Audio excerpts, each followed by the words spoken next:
Assalamualaikum warahmatullahi wabarakatuh. Salam sejahtera untuk semuanya. Hai, perkenalkan nama saya Maslahah dengan NIM 220810201189. Saya dari kelas Manajemen Keuangan Lanjutan C. Tujuan pembuatan video kali ini yaitu untuk memenuhi tugas Manajemen Keuangan Lanjutan dengan dosen pengampu Bapak Marmono Singgih. Video kali ini akan membahas tentang materi struktur modal. Dan selamat menyaksikan! Jadi, apa itu struktur modal? Nah, struktur modal ini merupakan gabungan dari sumber utang jangka panjang yang meliputi utang, saham biasa, dan juga saham umum. Nah, bisa juga dikatakan bahwa struktur modal ini merupakan komposisi pendanaan antara ekuitas atau pendanaan sendiri dan juga utang pada perusahaan. Nah, keputusan pendanaan perusahaan ini merupakan salah satu aspek penting bagi perusahaan karena berpengaruh dalam menciptakan nilai bagi perusahaan.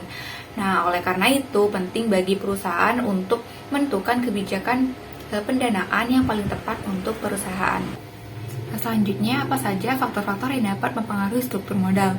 Yang pertama itu ada tingkat bunga. Jadi, tingkat bunga yang berlaku pada pasar ini akan menentukan struktur modal dan mempengaruhi jenis modal yang akan digunakan untuk memakai saham maupun obligasi. Yang kedua itu ada stabilitas earning.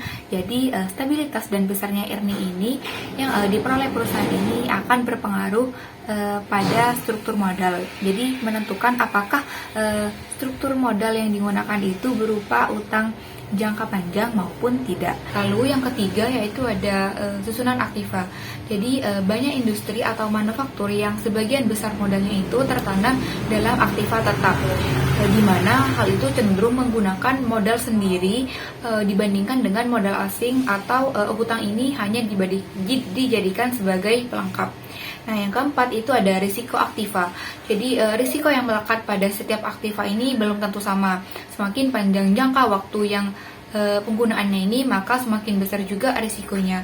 Nah, yang kelima itu ada jumlah modal yang dibutuhkan. Jadi, jumlah modal yang diperlukan atau dibutuhkan ini akan mempengaruhi struktur modal. Jika modal yang digunakan ini dibutuhkan ini besar, maka perusahaan ini harus menggunakan sekuritas secara bersamaan. Lalu yang keenam itu ada keadaan pasar modal. Jadi kondisi pasar modal ini sering mengalami perubahan yang disebabkan oleh berbagai faktor.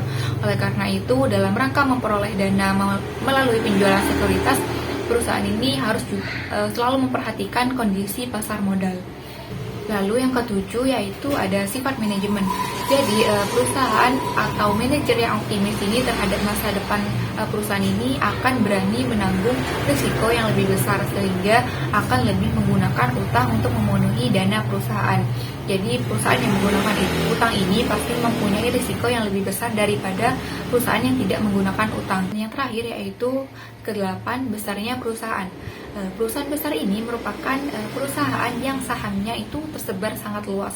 Penambahan saham untuk memenuhi kebutuhan dana tidak banyak mempengaruhi kekuasaan atau pengendalian pemegang saham mayoritas.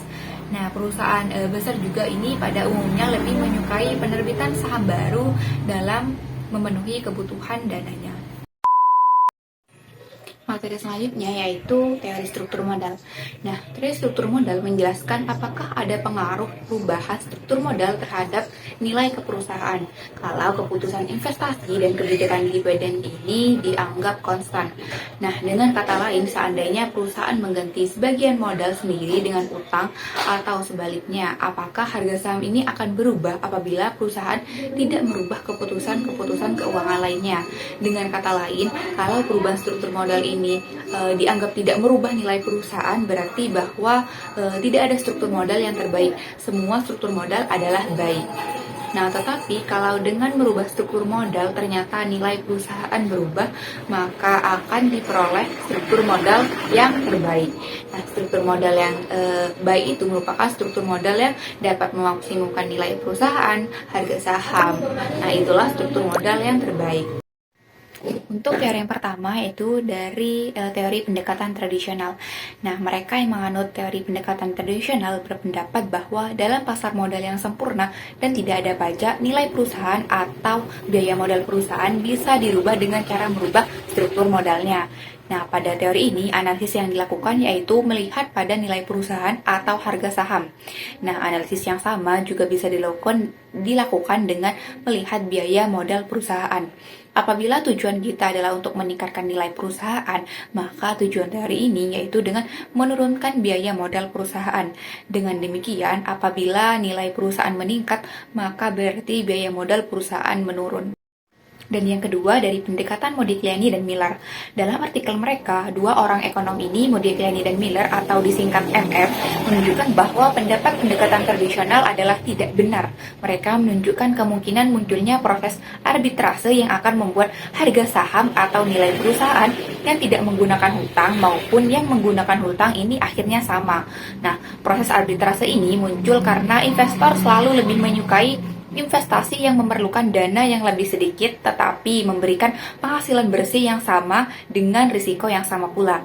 Dengan demikian, MM menunjukkan bahwa dalam keadaan pasar modal sempurna dan tidak ada pajak, maka keputusan pendanaan atau financing decision ini menjadi tidak relevan. Artinya, penggunaan hutang atau modal sendiri akan memberikan dampak yang sama bagi kemakmuran pemilik perusahaan.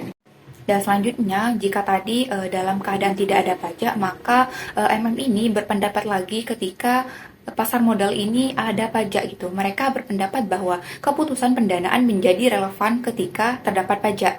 Hal ini disebabkan karena pada umumnya bunga yang dibayarkan atau karena menggunakan utang itu bisa digunakan untuk mengurangi penghasilan yang dikarenakan pajak atau bersifat tax deductible.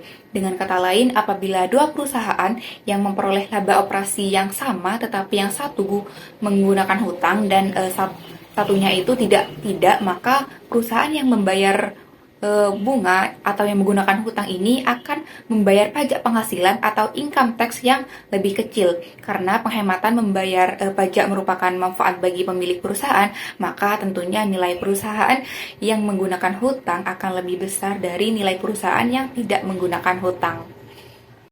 Teori yang ketiga yaitu teori signaling. Nah, signaling merupakan kegiatan pendanaan manajer yang dipercaya dapat merefleksikan nilai dari saham perusahaan. Pada umumnya, pendanaan dengan utang dianggap sebagai sinyal positif sehingga manajer percaya bahwa saham undervalued. Manajer percaya bahwa prospek perusahaan ke depannya sangat bagus, yang diindikasikan dengan harga saham perusahaan sekarang.